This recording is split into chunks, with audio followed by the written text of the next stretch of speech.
तो क्या आप जिस तरीके से सीता मैया की बात कर रहे थे और कह रहे थे कि प्रभु श्री राम ने जब बाण चलाया तो ना तो जो है महेश बचा पाए ना ब्रह्मा बचा पाए, तो आपको क्या सीता मैया इनमें नहीं नजर आती हैं? इन गरीब परिवार की महिलाओं में आपको सीता मैया नहीं नजर आती है? इन दिव्यांगजनों में आपको सीता मैया नहीं नजर आती है? मैं आपसे बस यही पूछना चाहूंगी कि 300 यूनिट बिजली मुफ्त की बात दिव्यांगजन को, वृद्धा को और साथ ही साथ जो हमारे बीपीएल के परिवार है, क्या उनको सरकार देगी? माननीय मंत्री जी। अध्यक्ष जी, सारा का सारा जवाब लिखित में दिया जा चुका है। और रही बात भगवान श्री राम के उस बाण की, तो वो बाण तो चल चुका है और इसीलिए आप में से बहुत सारे लोग मूर्छित होकर बाहर हो गए और जो बचे हैं उस पर ही बाण चालू है, बाण का प्रभाव चालू है। और वो बाण ऐसा है कि अमोघ बाण है, चाहे चाचा शिवपाल जी बैठे हो, चाहे माननीय पांडे जी बैठे हो, कोई बचा नहीं सकता समाजवादी पार्टी को सफाया होने से। रास्ता एक ही है कि जो लोग बचना चाहते हैं वो इधर आ जाए, तो शायद खन्ना जी बचा लेंगे। माननीय अध्यक्ष जी, बाढ़ चल चुका है। आपने नाम लिया ना, आपने उनका नाम लिया। माननीय अध्यक्ष जी, नाम नहीं लेना चाहिए, नाम लिया तो वो बोलेंगे। उत्तर आ जाए उसके बाद मैं अपना जवाब दे दूं। माननीय अध्यक्ष जी, ये बात उत्तर आए, माननीय सदस्य ने, सवाल भी तो वैसा ही था। माननीय सदस्य ने समाज के जिन वर्गों के समाज के जिन वर्गों की बात किया है, महिलाओं की बात किया, दिव्यांगों की बात किया, वो सभी हमारे लिए बहुत ही संवेदनशीलता का विषय है। हम सभी, पूरी सरकार उस पर संवेदनशील होकर के, चाहे स्वास्थ्य की सेवा हो, चाहे बिजली की सेवा हो, चाहे अन्य तमाम सेवाएं हो, हम लोग उनका अच्छे से सेवा करने के लिए हम लोग प्रतिबद्ध हैं। रही बात कि समाज के कमजोर लोगों को कम दाम पे बिजली देने की या मुफ्त बिजली देने की जो इन्होंने बात किया, तो उसके लिए मैं बताना चाहूँगा, जो मैंने लिखा है, पढ़ा नहीं आपने माननीय सदस्य जी ने, कि हम लाइफ लाइन कंज्यूमर वो होते हैं, उनकी कैटेगरी जो है, जो सबसे गरीब आदमी होता है, जो बहुत कम बिजली का खपत करता है, 100 यूनिट तक की खपत करता है। ऐसे राज्य के, सुन लीजिए, आंकड़ा सुन लीजिए, हमारे कुल कंज्यूमर माननीय अध्यक्ष जी 3,72,00,000 है और उनमें से 1,68,00,000 लगभग आधे कंज्यूमर्स को जो है हम 53% कम दाम पे बिजली हम लोग दे रहे हैं, मुफ्त बिजली दे रहे हैं लाइफ लाइन कंज्यूमर। इतना ही नहीं, दूसरी कैटेगरी की अगर हम बात करें तो ग्रामीण क्षेत्र में जो लोग आते हैं उनको भी हम लोग जो सरकारी जो कॉस्ट ऑफ सप्लाई हमारी होती है उसकी अपेक्षा लगभग 50% की छूट के साथ हम लोग बिजली की सप्लाई करते हैं। आपकी जानकारी में शायद ये नहीं होगा। तीसरा कैटेगरी आप सुन लीजिए, तीसरी ये भी है कि नॉर्मल जो हमारा विद्युत का उत्पादन, उसकी पूरी व्यवस्था का खर्च, मैनेजमेंट मेंटेनेंस का खर्च, वो अगर जोड़ा जाए, कास्ट ऑफ सप्लाई को देखा जाए, तो हमारे राज्य में बहुत ही हेविली सब्सिडाइज बिजली हम लोग जो है पूरे सभी उपभोक्ताओं को दे रहे हैं। और मैं एक बार और ये बात भी अपनी बड़ी जिम्मेदारी के साथ कह रहा हूँ कि हमारे जो घरेलू उपभोक्ता हैं, उनकी जो बिजली की दरें हैं, पूरे देश में बहुत से राज्यों, एक आध राज्य को छोड़ करके लगभग सभी राज्यों की अपेक्षा हमारी बिजली की जो दरें हैं बहुत सस्ती है। माननीय अध्यक्ष, एक और जानकारी देकर के मैं अपनी बात पूरी करूंगा कि गरीब उपभोक्ताओं का बिजली का बिल बड़ा होने का, बकाया होने का बड़ी चर्चाएं हुई। पहली बार राज्य के इतिहास में ऐसा हुआ है माननीय अध्यक्ष जी कि 100% ब्याज की माफी के साथ, और पहली बार ऐसा हुआ है कि 25% मूलधन में माफी के साथ हमने योजना चलाई, जिसका लाभ अभी तक माननीय प्रधान जी भी पूछ रहे थे, 45 लाख कंज्यूमर्स ने, उपभोक्ताओं ने उसका लाभ लिया है। और जितना पैसा माननीय अध्यक्ष जी हमें मिला, सरकार को मिला है, उसका 2 गुना पैसा उपभोक्ताओं का हमने माफ किया है। अगर मैं आंकड़ा बोलूं तो 4,600 करोड़ रुपया सरकार को मिला और 8,400 करोड़ रुपए से ज्यादा जो है उपभोक्ताओं को हमने छूट दिया है।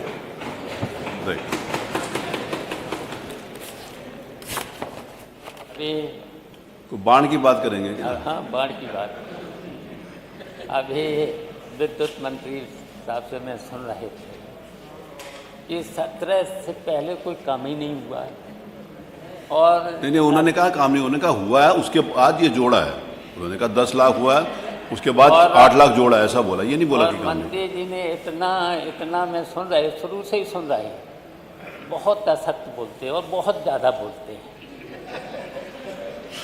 थोड़ा बहुत आप एडजस्ट कर लीजिए। और जब असत्य बोल रहे हैं तो फिर बाढ़ कहाँ जाएगा? जो पाप करेगा उसी पर तो जाएगा। हाँ, ठीक है, वही बोला उन्होंने। माननीय मंत्री जी, जो पाप आप लोग कर रहे हो सरकार में, अरे तो बाढ़ वो तो बाढ़ बताएगा ना कौन पाप कर रहा है। आप पर ही लगेगा। डॉक्टर आगली हम लोगों पूछिए, ने पाप डॉक्टर आगली नहीं पूछे किया। आपका लास्ट प्रश्न।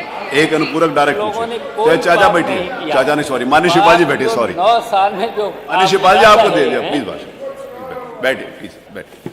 आदरणीय अध्यक्ष जी, सीधा मंत्री प्रश्न जी पूछिए, जो है अपनी ही बताई जो है वो कहानी जो है मुझे लगता है भूल गए, क्योंकि उसमें प्रभु श्री राम जी अरे ने वो तिनका पूछिए, प्रश्न चलाया और पूछिए। वो बाढ़ बन गया। और मैं इसलिए पूछ रही हूँ प्रश्न अध्यक्ष जी, पूछिए। क्योंकि इससे जुड़ा है। हाँ। अब प्रदेश की जो सीता रूपी महिलाएं हैं वो तिनका नहीं बाढ़ चलाएंगी और आपकी जो सत्ता अरे है वो ठीक है, तिनका तिनका हो आपको जाएगी। पूछिए, चलिए। मंत्री जी आप ये बताइए कि ठीक। जो 48 लाख विधवा महिलाएं हैं उनको 300 यूनिट बिजली मुफ्त देंगे कि नहीं देंगे? हाँ वो नहीं, हाँ वो नहीं। हमारे समाज के जो कमजोर वर्ग हैं, चाहे विधवा महिलाएं हों, चाहे वृद्धा महिलाएं हों, चाहे अपंग दिव्यांग लोग हैं, उन सब के लिए कल्याणकारी योजनाएं हैं। और उन सबको मैंने लाइफ लाइन में बहुत सारे ये सब सारी आपने की सारी बताया। कैटेगरी आती है।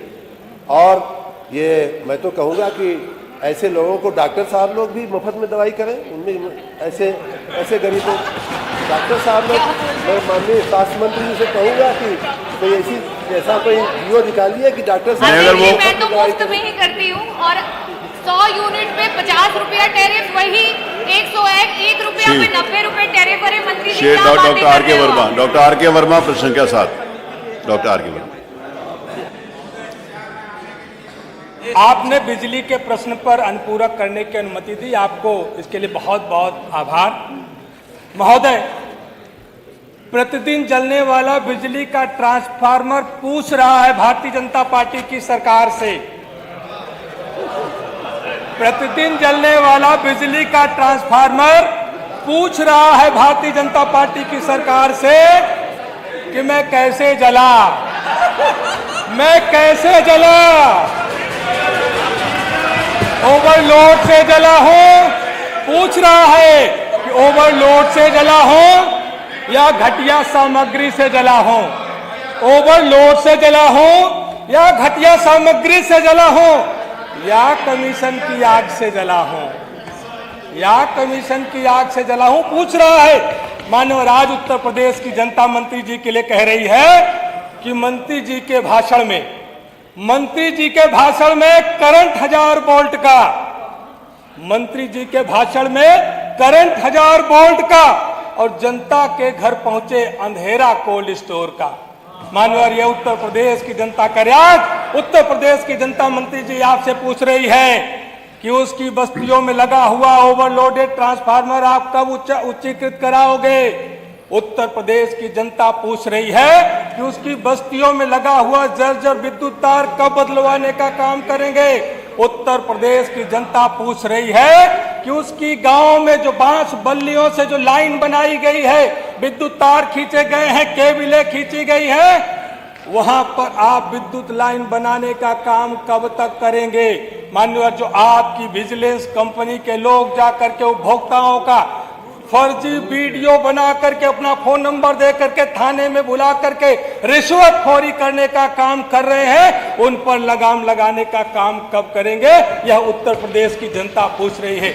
मान्यवर जी, प्रश्न पर आ रहा हूं। मान्यवर, उत्तर प्रदेश की बिजली व्यवस्था आपके स्मार्ट मीटर से स्मार्ट होने वाली नहीं है। स्मार्ट व्यवस्था के लिए आपको स्मार्ट तार लगाना पड़ेगा, स्मार्ट ट्रांसफार्मर लगाना पड़ेगा और स्मार्ट इंफ्रास्ट्रक्चर बनाने पड़ेंगे, तब जाकर के व्यवस्था स्मार्ट हो पाएगी। माननीय, मेरा पहला प्रश्न है माननीय मंत्री जी से कि रानीगंज विधानसभा के इसके पहले भी 2022 में भी बजट में एक गांव जाजापुर आया था, आपने जवाब दिया था कि हम ठीक करा लेंगे।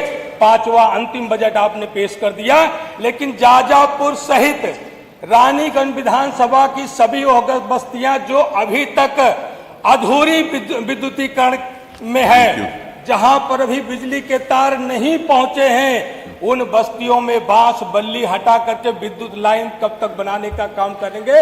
उनके जो ओवरलोडेड ट्रांसफार्मर है उसको उचित कराने का काम कब करेंगे।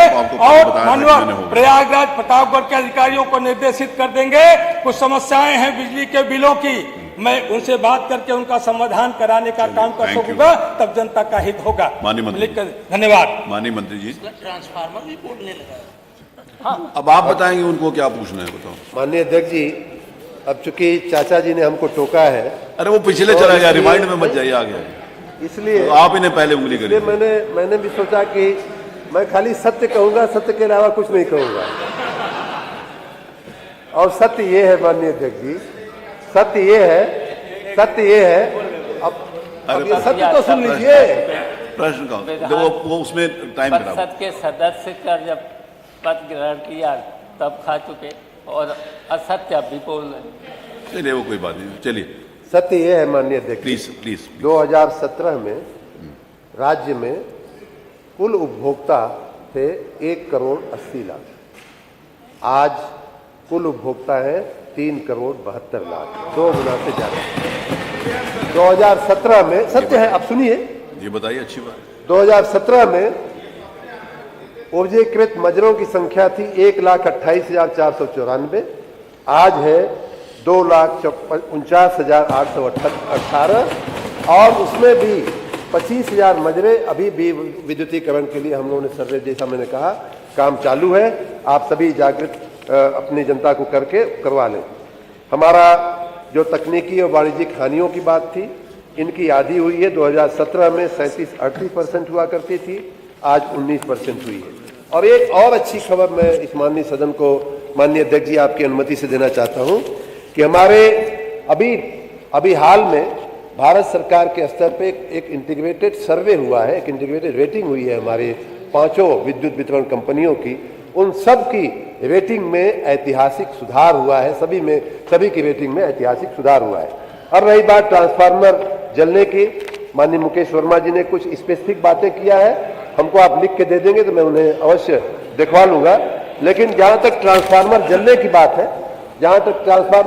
बात है, माननीय अध्यक्ष जी, तो पहली बार इस राज्य के विद्युत व्यवस्थापन में ऐसा हुआ है कि हमने डेडिकेटेड अनुरक्षण का माह चलाया। अनुरक्षण का काम जो है, आपके समय में अनुरक्षण का सारा पैसा, माननीय चाचा जी, पता नहीं कहां चला जाता था, किसी को मालूम नहीं पड़ता। चाचा थोड़ी है। अब हम जो है अनुरक्षण, अब गंभीरता के साथ हम अनुरक्षण का काम कर रहे हैं। और यही कारण है कि ट्रांसफार्मर जलने की जो तीव्रता थी, माननीय अध्यक्ष जी, उसमें बहुत कमी आई है।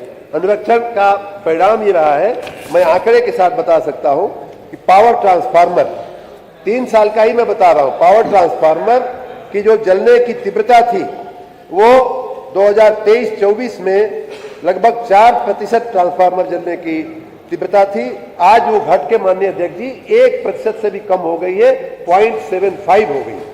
उसी प्रकार बड़े हमारे डिस्ट्रीब्यूशन ट्रांसफार्मर जलने की जो तीव्रता थी वो लगभग 10% हुआ करती थी 2023-24 में, वो घट करके 8% हो गई है।